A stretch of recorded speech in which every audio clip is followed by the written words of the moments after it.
Sejemput Yang Hormat Tuan Fong Kui Lun. Terima kasih, Datuk Yang Ketua. Soalan yang 4. Ya, sila Yang Maha Menteri.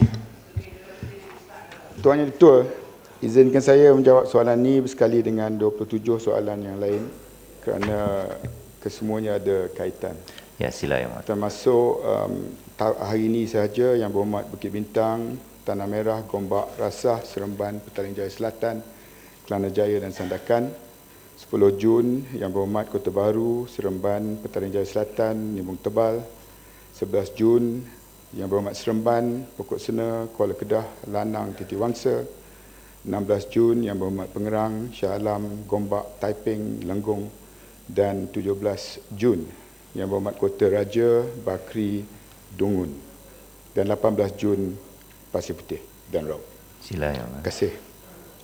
Tuan Yang Ketua, untuk pengetahuan ahli yang berhormat, sebanyak 26 buah negara terlibat dalam usaha mencari dan menyelamat bermula di Laut Cina Selatan dan Selat Melaka. Seterusnya ke Lautan Andaman serta di 2 buah koridor, iaitu koridor utara yang merentasi 11 buah negara bermula dari bahagian utara Thailand hingga ke sempadan Kazakhstan dan Turkmenistan. Manakala koridor selatan merentasi 2 buah negara iaitu Indonesia dan Australia, bahagian selatan Lautan Hindi. Usaha SAR ini masih diteruskan di Lautan Hindi, iaitu di barat daya Perth, Australia. Sehingga kini, operasi mencari pesawat tersebut telah memasuki fasa transisi dengan memberi keutamaan kepada pencarian di bawah permukaan laut.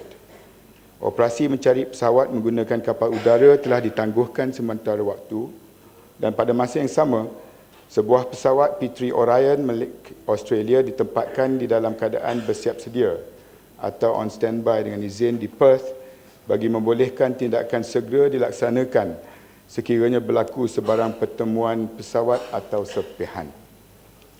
Beberapa buah kapal laut dari Malaysia, Australia dan Republik Rakyat China masih kekal ditempatkan di Perth. Semasa fasa transisi ini, 3 aktiviti utama sedang dan akan dijalankan seperti berikut. Pertama, analisis semula data untuk menentusahkan kawasan pencarian yang lebih tepat.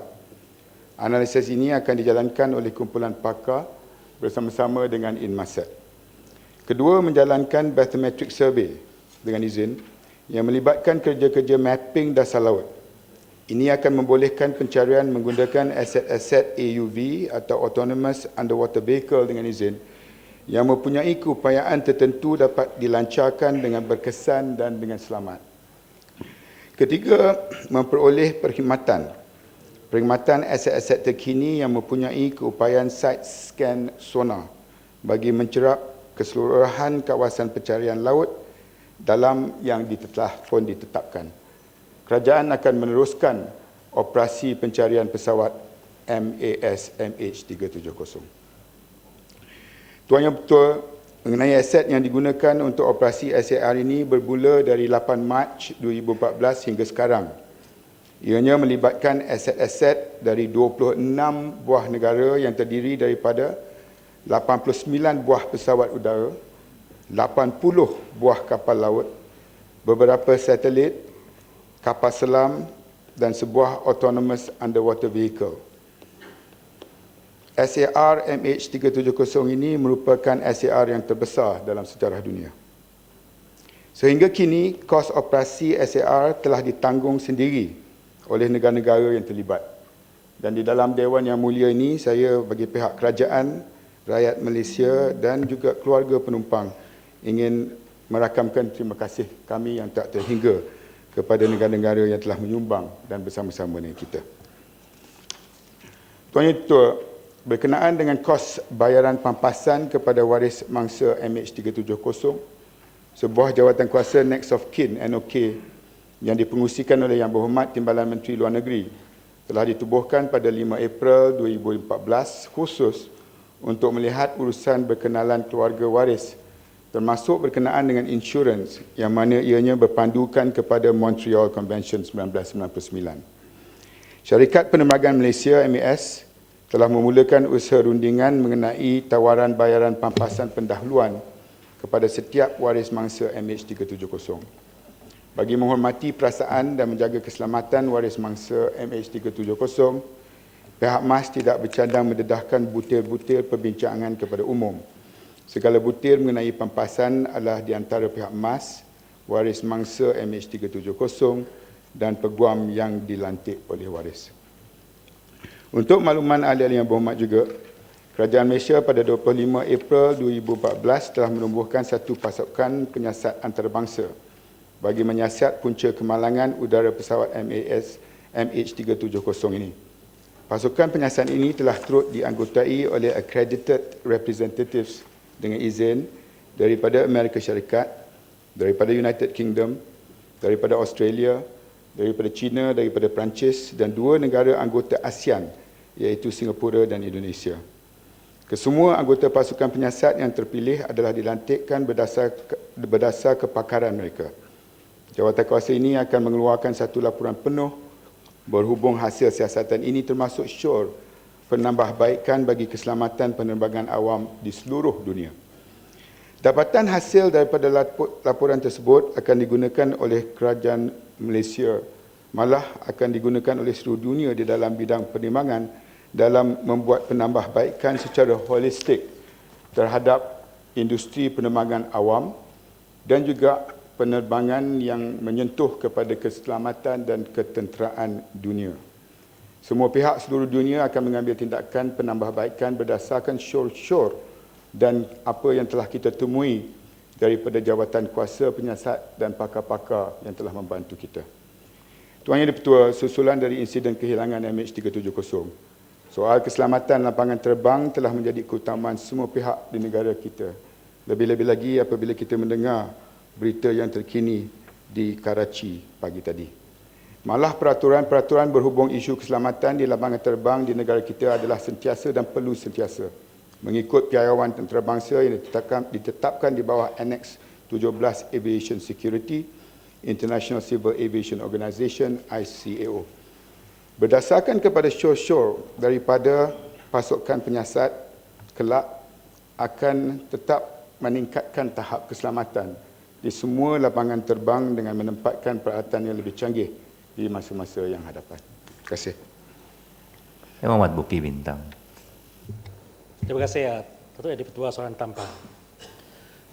Sejak kejadian kehilangan pesawat MH370, terdapat tangkapan dan kebimbangan dan ketakutan para penumpang baik dalam negara atau di luar negara untuk menaiki pesawat MAS dan mereka memilih pesawat penerbangan lain.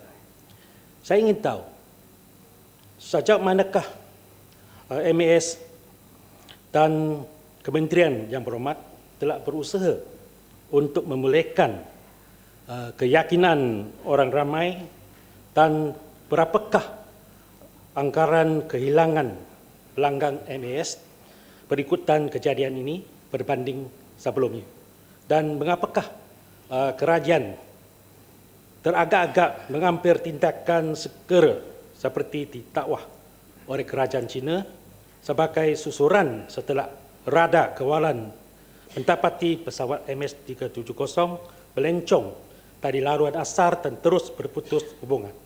Tidakkah ini menunjukkan tahap kawalan utara negara dianggap lemah dan membahayakan keselamatan udara jika berlaku serangan mengejut? Saya minta penjelasan dari Yang Berhormat Menteri. Terima kasih. Terima kasih Yang Berhormat.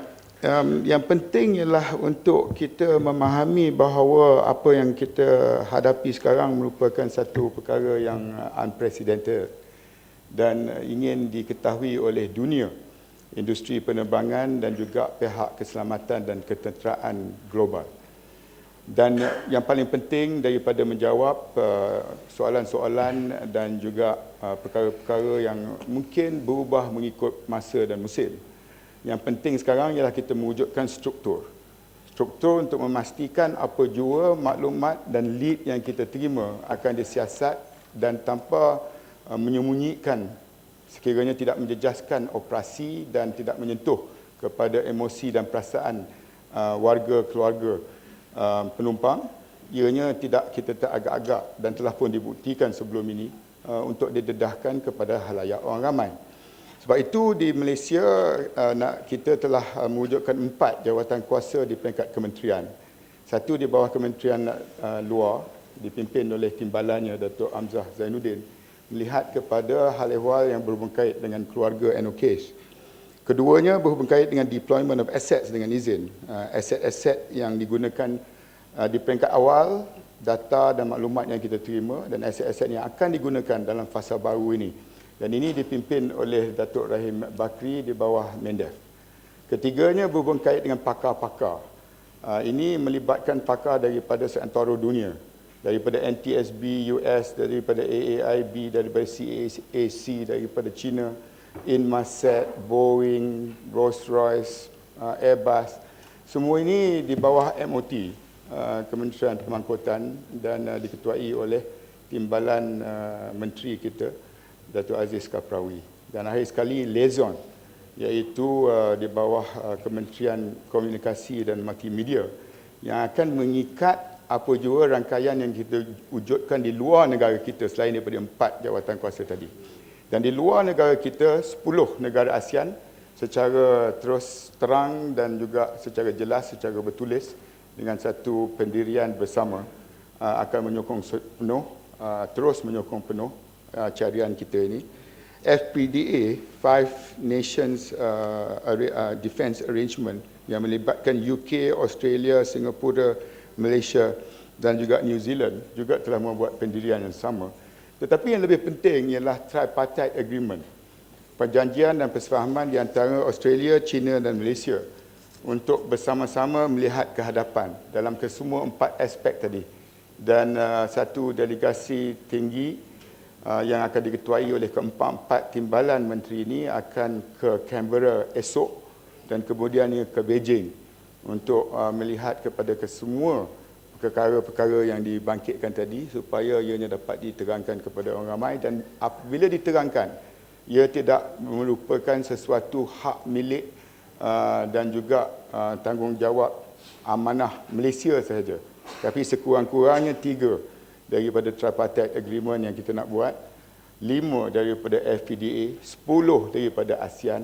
This is truly a global effort dan Malaysia yang mengkoordinasikannya. Terima kasih. Yang Muhammad Bagan Serai. Terima kasih Datuk Yang di-Pertua. Misi pencarian pesawat MH370 telah dijalankan sekaligus telah dikatakan mendedahkan aset-aset pertahanan negara dan mungkin akan mendatangkan ancaman kepada negara kelak.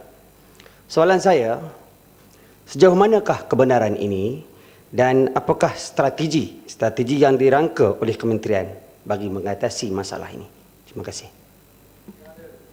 Saya tak nafikan apabila kita mendedahkan data-data daripada primary radar tentera udara kita, ianya sedikit sebanyak akan menjejaskan dari segi maklumat dan kemampuan kita kepada dunia. Dan ini sedang dilihat secara teliti oleh tentera udara kita dan pihak ATM untuk bagaimana kita dapat pastikan pendedahan itu tidak menjejaskan kemampuan dan keselamatan negara. Keduanya, apa yang kita lihat dan maklum balas yang saya terima daripada pakar-pakar dunia dalam konteks civil aviation dan juga keselamatan dan ketenterahan, apa yang berlaku kepada MH370 telah mendedahkan kelemahan dan kekangan dunia untuk melihat industri penerbangan ini secara holistik. Sebab itu ada usaha sekarang di peringkat ICAO, di peringkat perbincangan serantau dan di peringkat dunia untuk mengetahui sebenarnya misteri MH370 ni apa sebenarnya kesilapan pihak-pihak yang berkepentingan. Dan ini mesti dikaji secara menyeluruh.